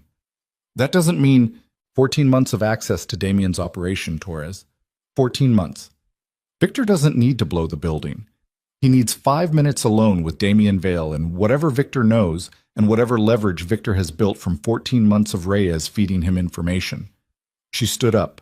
Her hip was a fire burning from the joint outward. She breathed through it. He's not trying to kill him. He's trying to own him. Torres stared at her. Elena moved to the medical cabinet, opened it, found the lidocaine, the surgical scissors, a syringe, looked at them. Put the scissors in her jacket pocket because she was a practical woman, and the world had spent 7 months educating her about that. You cannot go down there, Torres said. I'm not asking for your permission. Elena looked at her. Can you walk? Of course I can. Then you're coming with me. Stay behind me on the stairs and tell me if anything comes up on the radio. Torres looked at her for a long moment, a measuring look, the kind that takes the full inventory of a person and arrives at an assessment. You're a lot scarier than he made you sound, Torres said. Adrian always undersold things he loved, Elena said, and moved to the door. The parking structure beneath the building was 3 levels deep, and the lowest level was where the building's mechanical systems lived. Generators, water mains, the kind of infrastructure that makes a space loud with ambient noise and visually fragmented by structural columns and low-hanging pipework, and the particular quality of fluorescent light that has aged past its useful life and now produces more shadow than illumination. It was also, Elena understood as she reached the bottom of the stairwell with Torres 3 steps behind her, exactly the kind of space a man like Victor Moreau would choose for a conversation he didn't want witnessed. She heard their voices before she saw them. She stopped at the edge of the stairwell exit, her back against the wall, her hand on Torres's wrist. Still, wait. And she listened. Victor Moreau's voice was not what she had expected. She had built a mental image from Adrian's careful omissions and Damien's measured descriptions, and the voice that reached her from somewhere between the 2nd and 3rd column to the left was quieter than the image. Educated. The particular smoothness of a man who learned very young that the most dangerous version of power doesn't need to announce itself. You should have taken the meeting 2 years ago, Victor was saying, when I offered it, before all of this. You blew up my best friend. Damien's voice. Controlled. A degree of control that was costing him something. There was no meeting after that. Adrian found something he shouldn't have found that created a problem I had to solve. You solved it by killing him. I solved it by removing a threat to a business arrangement that benefited both of us. A pause. You know what your organization makes annually, Damien. You know what mine makes. Neither of us needs a war. Neither of us needs this. Then why are you here? Because you found the woman, because you've reorganized around her, because I needed to know whether this was sentiment or strategy, and I needed to hear it from you directly. Elena didn't breathe. And what does it matter to you, Damien said, which one it is? Because sentiment is manageable and strategy is a problem. Victor paused. The child she's carrying is Adrian's. I know that. I also know what Adrian was to you and what that child represents. Another pause. I'm prepared to guarantee her safety. The child's safety. Full immunity from anything connected to this business. You walk away from the investigation into Gerald. You walk away from the last 14 months. We reset. Silence. In exchange for what? Damien said. In exchange for understanding that certain things are not going to change. That Chicago has a structure that functions, and that you're part of it, and that my part of it is not something you're going to dismantle. Victor's voice had not changed its tone throughout. Patient, almost reasonable. I'm not asking you to work for me. I'm asking you to leave my half of the city alone. You killed Adrian. Yes. You spent 14 months running an asset inside my organization. Yes. You engineered the Blackstone Lounge. You systematically destroyed Elena's life to put her in a position where I'd find her. Yes. Not defensive, not apologetic. The acknowledgement of a man who has organized his worldview in a way that makes all of these things consistent with reasonable behavior. Elena heard Damien exhale, one slow, controlled breath. "No," he said. The word was very quiet. "Damien, no." And now the control in his voice had shifted, not breaking, not dissolving, but changing into something different, something that had been held in place for 24 hours and had reached the end of its tolerance. "You sat across from me at that table tonight through Gerald's voice, and you told me exactly what you wanted me to know, and you waited to see what I'd do with it. You moved Reyes into position. You came here tonight because you thought 14 months of inside access meant you understood how I think, what I value, what I'll trade for safety." A pause.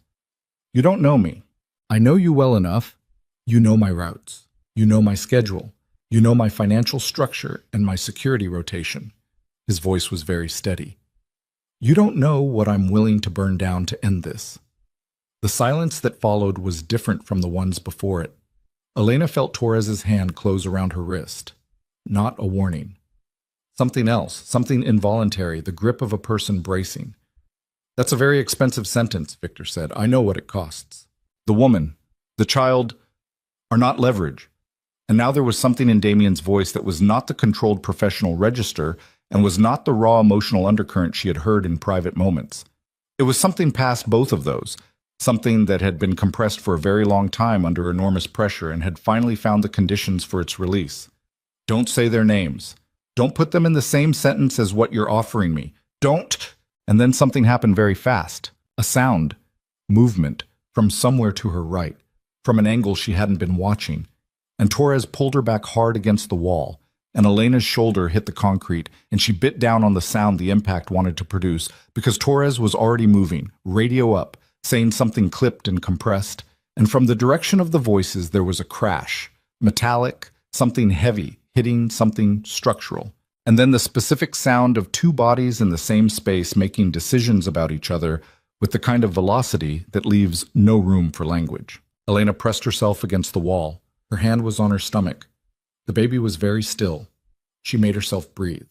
She moved to the edge of the column. What she saw between the third and fourth structural supports of the sub-level parking structure of a building on South Michigan Avenue in Chicago at 4:28 a.m. on a Thursday morning was Damien Vale and Victor Moreau, and the third man who had been positioned behind the column to Elena's right. Victor's, clearly Victor's, the failsafe if the conversation went wrong. And Damien had already closed the distance to the third man with the speed of someone who had seen it coming before Elena had. And the third man was on the ground. And Victor had a weapon in his hand, and Damien was looking at it with a stillness that was the opposite of fear. "You're not going to use that," Damien said, breathing hard, the first time she'd heard his breath change. "You don't know that either," Victor said. "You came here to make a deal. You don't make deals with dead men." He held still. "Put it down, Victor. We're going to finish this conversation." Victor's hand did not move. 3 seconds. 5. Elena stepped out from behind the column. Victor's eyes moved to her. Reflex, involuntary. The movement of a man whose threat assessment has been interrupted by an unexpected variable. And she was 7 months pregnant, and she was standing in a sub-level parking structure at 4 a.m. with surgical scissors in her jacket pocket and Damien's phone in her hand, and she looked at Victor Moreau directly and she said very clearly, "There's a recorded confession from Gerald Ashcroft that names you specifically in the sourcing, timing, and execution of a vehicle bombing that killed Adrian Voss 14 months ago. It's already been transmitted to 3 separate locations outside this building." She kept her voice level. Her hip was screaming. She did not move. "Shoot him, and it goes to every federal contact Damien has by sunrise. Don't shoot him, and we have a conversation about what happens next." Victor stared at her. The weapon didn't move for 3 full seconds. Then Victor Moreau set it on the concrete floor. Not dropped. Set. Deliberately, with the thumb and 2 fingers of a man who understands that how you surrender a thing is as important as whether you surrender it. He kept his eyes on Elena while he did it, which told her something she filed away without fully examining. That she had been the variable he hadn't prepared for, and that whatever calculation he'd run in those 3 seconds had landed on a result that surprised him. Damien crossed the distance in 2 steps and took the weapon off the floor and put it in his jacket without looking at it, his eyes on Victor the entire time. The sub-level hummed around them. Generator noise. Distant pipes. the specific quality of air that never fully circulates. Thick, slightly chemical, the ambient smell of a building's buried infrastructure. Torres had appeared at Elena's shoulder without announcement, her bandaged arm held close to her body, her good hand holding the radio with the grip of someone who is not planning to need it, but is not planning to not need it either. Elena let herself breathe, one slow breath in, one out. The baby moved, not the distressed, cramped movement of the last hour, but something calmer, a shifting of weight, a small internal adjustment, as though the child had registered the change in the room's atmosphere and found it acceptable. She pressed her hand flat against her stomach and kept her eyes on the two men. "Sit down," Damien said to Victor. Victor looked at the maintenance vehicle against the far wall, old, dust-filmed, clearly unmoved for years, and almost said something about it. She could see it in his face, the reflex of a man who has spent his entire adult life in rooms that confirmed his significance. He swallowed it. He sat. Damien stood. "Gerald," Damien said. Flat. First word of the real conversation. "Mus." Victor didn't flinch exactly, but something rearranged itself behind his eyes, the acknowledgement that the opening was not the one he would have chosen. "Gerald made his own choices," Victor said. "He sourced the material." Damien's voice was even, the particular evenness of something that has been compressed for a very long time under very high pressure. "Walk me through your version of that. I want to hear you say it." "Damien, say it." Victor looked at him for a long moment. "Gerald provided the contact," Victor said finally. "The technical expertise was not his. He made an introduction. The rest was handled by people who are no longer in Chicago and no longer my concern." "The rest," Damien repeated. "The construction, the placement, the timing." "Yes. And the route information." "Gerald had access to your freight scheduling. He used it. He used it to tell you exactly which car Adrian Voss would be driving on a Tuesday night in March." Damien's voice had not changed registers once. That was the frightening thing about it. He used it to put a bomb under the right vehicle at the right bridge at the right time. "And you're telling me that Gerald provided a contact and the rest was handled?" Victor said nothing. "You ordered it," Damien said. "It was a business decision." "Say that again." "It was—" "Say it one more time." And now the register shifted. Finally, the first fracture in the surface, not loud, not explosive, but unmistakable.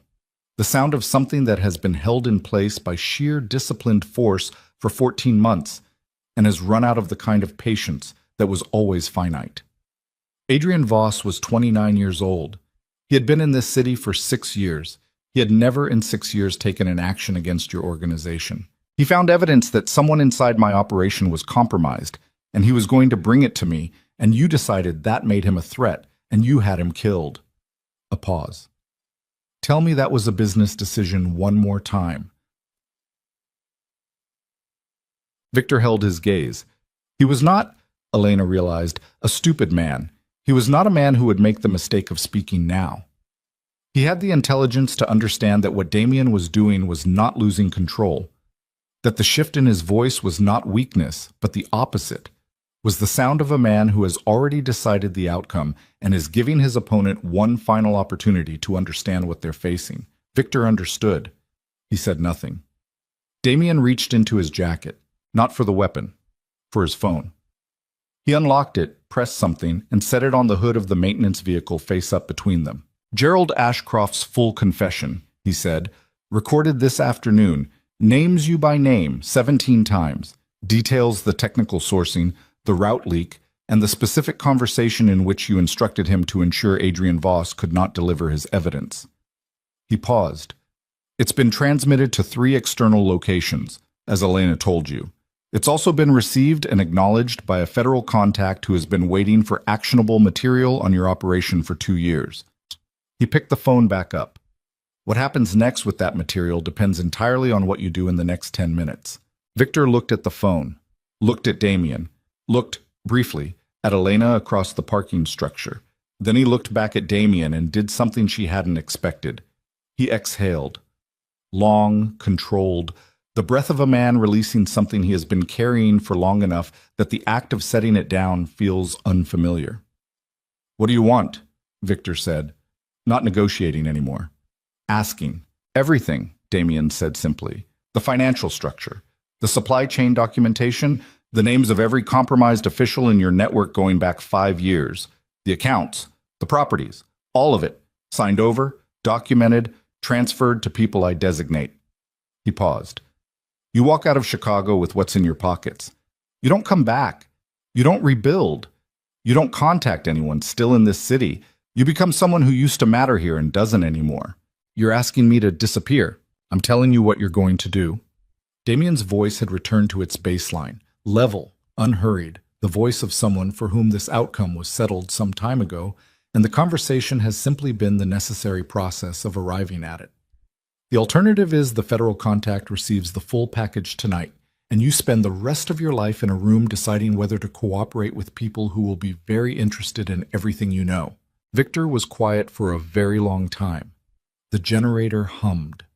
Somewhere above them, in the floors of the building, people were moving, Damien's people, cleaning up the aftermath of the breach, managing the logistics of a night that had produced exactly the kind of controlled chaos that Damien had apparently spent 20 years learning to navigate. My brother is in this city, Victor said finally. Low. The first thing he'd said that sounded like it came from somewhere personal rather than strategic. He has a family, a legitimate life. He's not part of any of this. Damien looked at him. Your brother, he said slowly, is not my problem and never has been. Something shifted in Victor's face. Fractional. The specific micro-expression of a man who has been braced for the worst and has been handed something less than that and doesn't quite know what to do with the difference. He stays out of it, Victor said. That's all I'm asking. He was never in it, Damien said. That's the only thing you've said tonight that I believe without qualification. Victor nodded. Once. The small, definitive nod of a man who has completed a transaction that cost him everything and is now processing what it means to have nothing left to protect. He stood up. Damien stood. They looked at each other across the space between them, two men who had spent years moving around each other at a careful orbit, never quite in the same room until tonight. The entire architecture of their conflict compressed into this moment, in this bad light, in this buried room. And something passed between them that Elena couldn't fully name. Not respect, not quite. Something older and less clean than that. The acknowledgement of two people who have finally occupied the same space and found that it is smaller than either of them expected. The documentation, Damien said. My attorney contacts yours by noon tomorrow. It'll be ready. If it's not complete, it will be complete. Victor's voice had a flatness to it now that was different from the controlled smoothness of earlier. The flatness of someone who has accepted a thing and is no longer performing. I'm not... He stopped. I know when something is finished. He walked toward the stairwell. He passed within 4 feet of Elena. He didn't look at her. She looked at him. At the back of his silver-templed head, at the set of his shoulders, at the way he carried himself even now with the residual posture of a man who has spent decades being significant. And she thought about Adrian. About a Tuesday in March. About a bridge over the Chicago River burning for 3 hours. She said nothing. She let him go. Basam. The building took 2 hours to fully clear. Torres went back to the clinic room and sat with her arm elevated and supervised from a chair, while Elena moved between the men who needed attention with the focused efficiency of someone doing the only thing she is fully certain of in the world. A graze on a man named Nolan who kept apologizing for the inconvenience of his own injury. A bruised rib on another who refused to admit it hurt until she pressed the specific location and he stopped breathing for a second.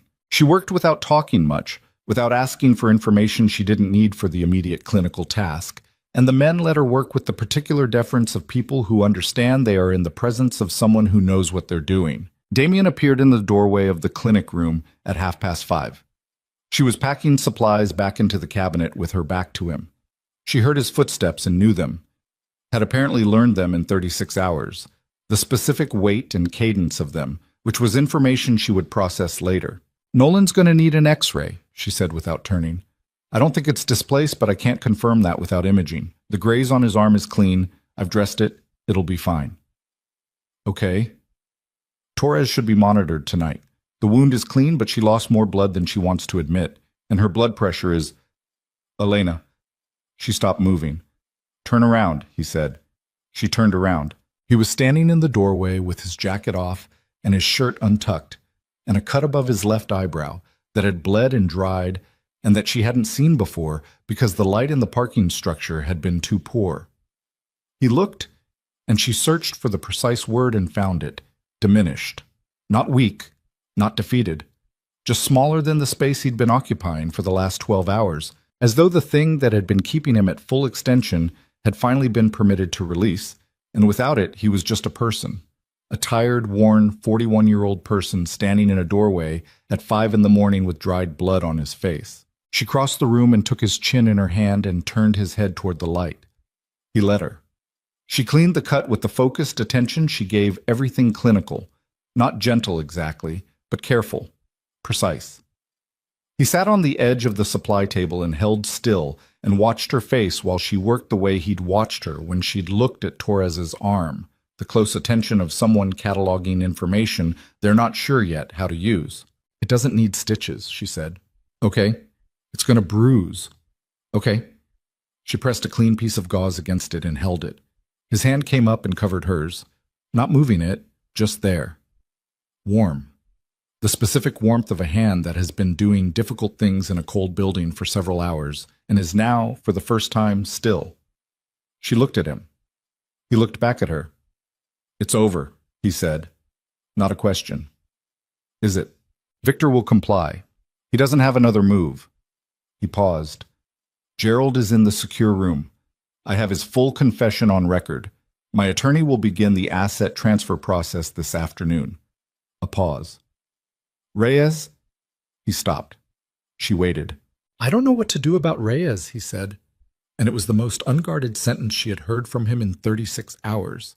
Unpolished, unmanaged, the honest admission of a man who has been confronted with a betrayal that doesn't resolve cleanly because the person who committed it was also a person, was also someone with a brother and a debt, and a fear and a version of the same desperate math that everyone in proximity to this world eventually runs. "You don't have to decide tonight," she said. "No. You can decide tomorrow. Or next week." She removed the gauze. The bleeding had stopped.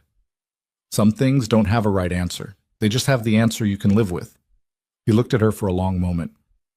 "Adrian used to say something like that," he said quietly. "I know," she said. "I taught him that." Something moved through his expression. Grief, and something past grief.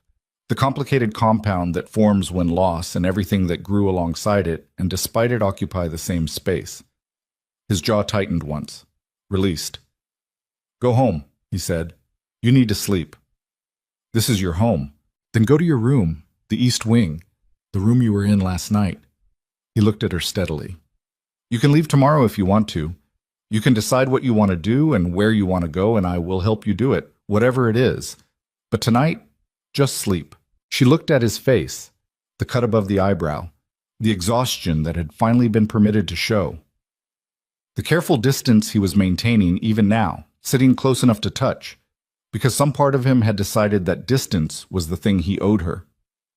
She thought about Adrian, about what Torres had said in the clinic room before everything accelerated, about the box on the high shelf, about a man who had made a decision and been disciplined about it.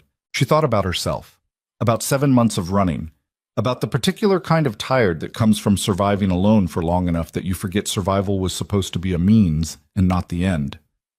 "Okay," she said. He nodded. She gathered the last of the supplies, capped the bottles, closed the cabinet, and picked up her jacket from the chair where she'd put it 2 hours ago. She was at the door when he said her name. She looked back. "Thank you," he said, "for what you did in the parking structure." She thought about standing in front of a man with a weapon at 4 in the morning in a sub-level parking structure with surgical scissors in her pocket. She thought about what she'd felt in that moment, which had not been courage exactly. Something less dramatic and more fundamental. The feeling of a woman who has already lost the most important thing and has therefore recalibrated her relationship to risk in ways she couldn't fully explain. "I wasn't going to let him shoot you," she said. "I know." He paused. "That's what I'm thanking you for." She looked at him one more time. Then she went upstairs. She slept until 1 in the afternoon. When she woke, the room was full of winter light, the pale, particular gold of Chicago in December, coming through the floor-to-ceiling windows at an angle that made the dust motes visible and turned the room into something that almost resembled peace. She lay still for several minutes, which she hadn't done in months, hadn't permitted herself to. There had always been the next thing, the next shift, the next bill, the next calculation about what she could afford to feel and for how long. She lay still and let herself exist without moving toward anything. The baby moved, a long, slow roll, the gesture of a child waking from a deep sleep in a warm space. She put her hand over it and felt the pressure of it against her palm and thought about Adrian. Not the way she usually thought about him, the acute, specific grief of a wound that hasn't healed, but differently, more broadly. The whole of him. The terrible cooking and the laugh that came too loud and the way he'd held her face in both hands when he told her she was pregnant. That specific expression of a man encountering the best news of his life and not quite having the vocabulary for it. She thought about what he would say about all of this. She knew exactly what he would say. He would say, in that direct Adrian way that left no room for equivocation, "Elena, you walked into a parking structure at 4 a.m. to face a crime lord, and you were carrying my son. That's either the bravest thing you've ever done or the most insane." He would pause. Then he would say, "Both. Definitely both." She was almost smiling when she got up. Walt. Damien was in the kitchen. This struck her as unexpected, not because she'd imagined him incapable of the space, but because the kitchen of the Vale estate was a room that required a particular kind of ordinariness to occupy. And ordinariness was not what she'd associated with him. But there he was, at the counter with 2 cups of coffee already made and a plate of toast that someone had prepared and he had apparently forgotten to eat, reading something on his phone with the unconscious focus of a man who processes work the way other people process breathing. He looked up when she came in. His hair was damp. He'd changed. The cut above his eyebrow had been butterfly bandaged, badly, the strip applied at the wrong angle. And she had the brief, involuntary thought that she would have to redo that later, followed by the equally involuntary awareness that she was thinking about later, as though it were a thing she was planning to be present for. "Coffee," he said, gestured at the second cup. She sat at the counter and picked it up. They were quiet for a moment. The kitchen was warm.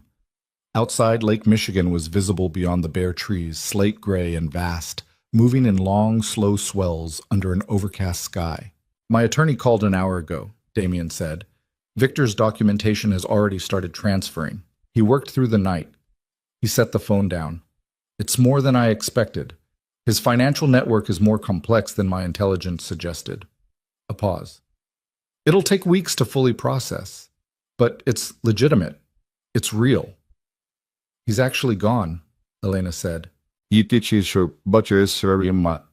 left Chicago at 7 this morning. He looked at the lake. "I had him followed to the city limits. He was on a private flight to Montreal by 9. She absorbed that. "And Gerald," she said. Damien picked up his coffee, set it down without drinking. "Gerald gave me the final piece this morning," he said, "before my attorney arrived. The names of the 3 men who built the device." He paused. 2 of them are still in the country. My federal contact received that information at 11 a.m. A pause. "Gerald's cooperation is documented. What happens to him legally is no longer something I control. But his assets?" "The transfer began last night. Financial investigators have already frozen 4 accounts." He looked at her directly. "A trust is being established. Adrian's name on it. Every dollar recovered from Gerald's holdings connected to the freight arrangement. It goes into the trust." He stopped. "For the baby." She looked at her coffee cup. "You don't have to do that," she said. I know I don't." "Damien, it's Adrian's money. It was paid for Adrian's roots, Adrian's information, Adrian's—" He stopped, exhaled. "It was paid for Adrian. It belongs to his son." She was quiet for a long time. Outside, a gull crossed the window, white against the gray sky, there and gone. "It's a boy," she said. He looked at her. "I've known for months. I didn't want to say it out loud because—" She stopped. "I don't know why. Some version of superstition, maybe. Like if I said it, it became more real, and if it was more real, it could be taken more easily." She looked at her hands around the coffee cup. "But it's a boy. I'm certain of it." Damien was very still. "Adrian's son," he said, very quietly. "Yes." He looked at the window. His jaw moved once, then was still. "He would have been—" He stopped. "I know," she said. "I know he would have been." They sat with that for a while. Just sat with it. The specific weight of it and the specific lightness of it. The impossible coexistence of grief and forward motion, of what was lost and what was still here, still moving, still making its presence known beneath her ribs with the insistent, oblivious vitality of new life that doesn't know yet what it has already cost. The toast went cold on the plate between them. Neither of them touched it. But she stayed. She didn't make a declaration of it, didn't announce a decision. She simply stayed past the day she'd told herself she would decide, and then past the day after that. And the decision assembled itself in the space her exhaustion had vacated, quietly, without the drama she had expected from it. She had her own room, her own key. The East Wing had a garden-facing sitting room she claimed as hers without discussion, a small desk near the window where she began to write. Not journal, exactly. Something more intentional than that. The record she wanted Adrian's son to have of who his father had been. Not the version the world would eventually piece together. Not the version that lived in case files and financial records and the testimony of people who had known Adrian Voss as an operator in a criminal organization. The actual version. The Sunday frittata that wasn't a frittata. The courthouse. The coffee. The way he held her face. She wrote it in longhand because typing felt too clean for the material. Damien left her to it. He had his own work. The weeks that followed, the night in the parking structure, were consumed by the process of dismantling everything Victor Moreau had spent 20 years building. The careful, documented, legally structured work of an organization that had learned to make power look like business. She heard him on the phone in the evenings, saw him at meals when he was home, learned the rhythm of his presence and his absence, the specific texture of coexisting with someone in a space large enough to contain both of you without requiring you to occupy the same square footage. It wasn't simple. There were things between them that weren't resolved, that lived in the spaces between sentences and the specific kind of tension that doesn't have a clean name. She would find him sometimes at the window of the study she'd begun to use, standing with his coffee and looking at the lake with the expression she'd first seen on him in the car the morning after. And she would stand in the doorway and not announce herself, and eventually he would say something practical and direct, and they would talk about the trust, or about Gerald's assets, or about Dr. Soria's last report, and the other thing would remain unaddressed, which was both its natural state and a pressure she could feel building by increments. She let it build. She was not ready for it, and she knew she was not ready for it, and she thought Damien knew it too, and was disciplined about it in the way Torres had described, putting things in boxes, labeling them, putting them on high shelves. She thought about that, and she thought about Adrian, and she thought about what it means to be a person who has survived something, and whether survival is the same as living, and she wrote in her longhand notebook, and the baby grew. Lucas Adrian Voss was born on a Thursday in February at 7 minutes past midnight. Dr. Soria delivered him in the clinic on Michigan Avenue, the same one where Elena had been brought the night of the Blackstone Lounge, a detail she noted with the kind of dark symmetry that felt like something Adrian would have appreciated. He weighed 7 pounds and 4 ounces. He was bald and red-faced and furious about the fact of his own existence in the way of all newborns, his voice enormous relative to his size, filling the room with a sound that was too big for him and entirely adequate to the occasion. Elena held him first, for a long time. She held him and looked at his face, looking for Adrian in it, which she'd been warned she wouldn't find clearly yet, the features too new, too undifferentiated. And then she found it anyway. Something around the eyes, something in the way his brow creased when he cried, the specific angle of the expression, the look of a person confronting an unfair situation with maximum volume. She laughed. The laugh surprised her. She hadn't known it was coming. Damien was in the waiting area. He'd driven her to the clinic at 11 p.m. when she told him it was time. He had maintained his composure throughout the drive with a focused competence that she'd learned to recognize as his version of anxiety. The more controlled he became, the more something in him needed controlling. He'd sat in the waiting area for 5 hours with his phone mostly face down on the seat beside him, which was the tell. Dr. Soria came out at 12:20 and told him the baby was healthy. He nodded. Dr. Soria waited. He nodded again. She said he could come in now. He was standing in the doorway of the recovery room when Elena looked up. Lucas was asleep against her chest.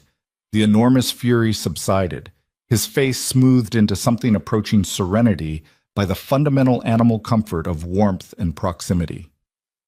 Damien stood at the threshold with his jacket off and his sleeves pushed up and his hands at his sides, and his expression entirely unmanaged for the first time she could remember seeing it.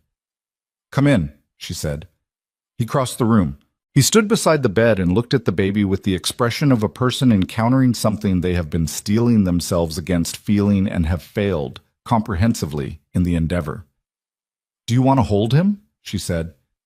He looked at her. She could see him deciding whether he was allowed to want that. "Yes," he said. She showed him how to take him, the specific geometry of a newborn, the support for the head, and he took Lucas Adrian Voss with the careful, complete attention of someone performing the most important task of their lives and knowing it. Lucas made a small sound and then was still. His brow creased briefly, the Adrian expression, and Damien's breath hitched, just once.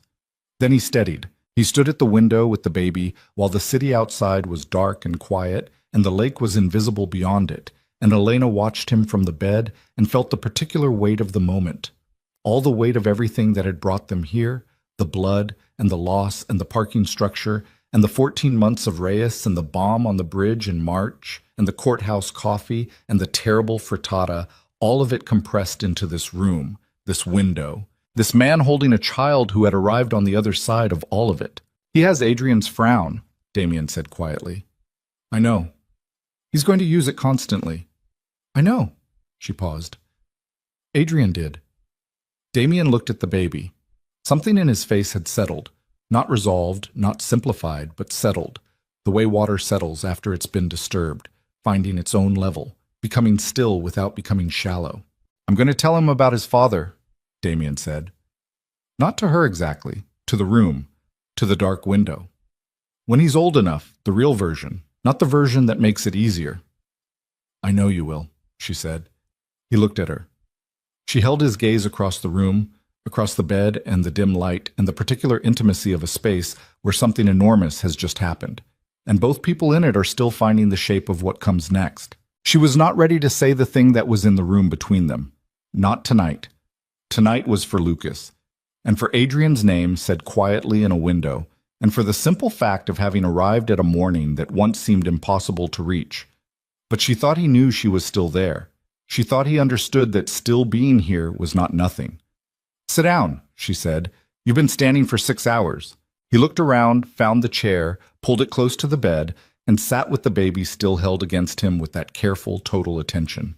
He sat, and she leaned back against the pillow, and Lucas slept between them in Damien's arms, and outside the window Chicago began, very slowly, to become morning.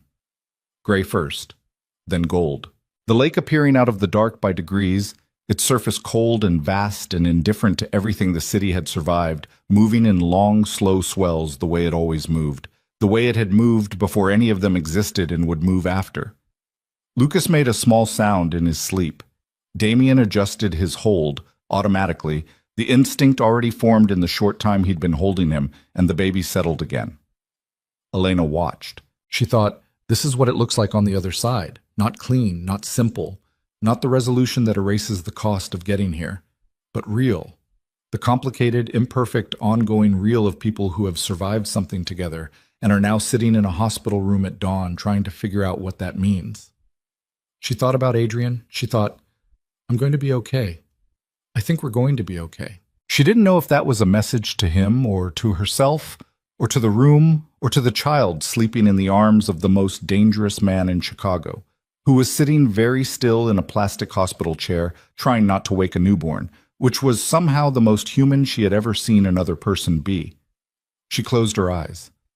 Outside, the lake kept moving. Chicago kept breathing. And in the quiet of a clinic room on Michigan Avenue, with the city waking around them and the light changing on the water, Damien Vale sat with Adrian Voss's son and did not put him down for a very long time. Fade out,